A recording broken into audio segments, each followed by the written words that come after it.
श्रीगंगानगर में भीषण गर्मी ने लोगों का हाल बेहाल कर दिया है। जिले का तापमान 48.4 डिग्री सेल्सियस पहुंच गया, जिससे ये दुनिया के सबसे गर्म शहरों में शामिल हो गया।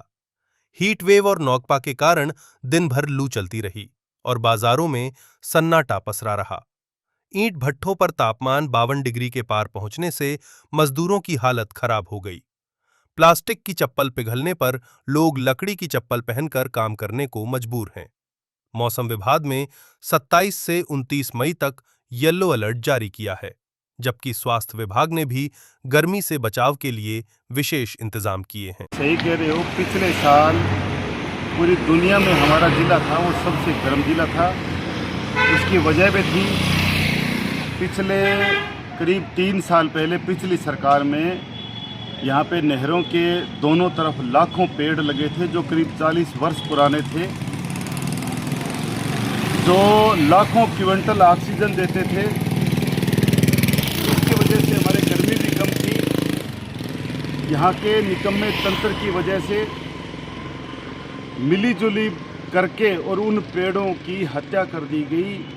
लाखों की संख्या में पेड़ काटे हैं। मैं फिर दोहरा रहा हूँ कि हज़ारों की संख्या में नहीं, लाखों की संख्या में पेड़ काटे थे। उसके बाद में धीरे धीरे गर्मी बढ़ने लगी और उसका खामियाजा पिछले साल हमने भुगता कि पूरे दुनिया में हमारा जिला था वो सबसे गर्म जिला था।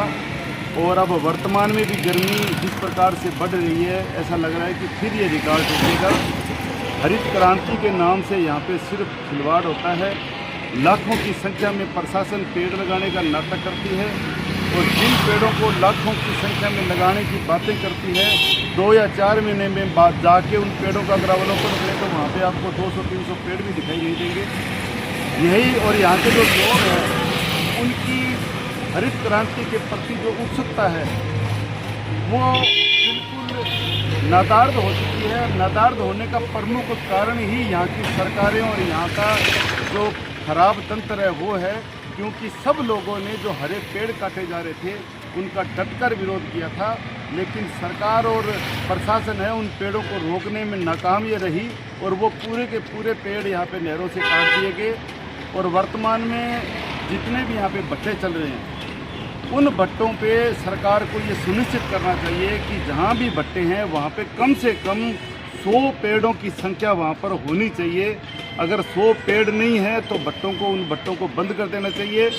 और इस प्रकार से अगर ये सख्त होकर वहाँ पे पेड़ लगवाएंगे तो ही जो है कुछ गर्मी में जो हमारे है वो होगा, सुधार होगा। नहीं तो इस वर्ष भी जो है वो सुधार होने वाला नहीं है। गर्मी बढ़ रही है और आसपास के गांवों के लोग जब ज़रूरत पड़ती है तो ही बाहर निकलते हैं, वरना वो घरों में दुबकते रहते हैं सिर्फ इसी गर्मी की वजह से। और ये तो भगवान का शुक्र है कि अब वर्तमान में छुट्टियां चल रही हैं, नहीं तो बच्चे स्कूल जाने में सक्षम नहीं।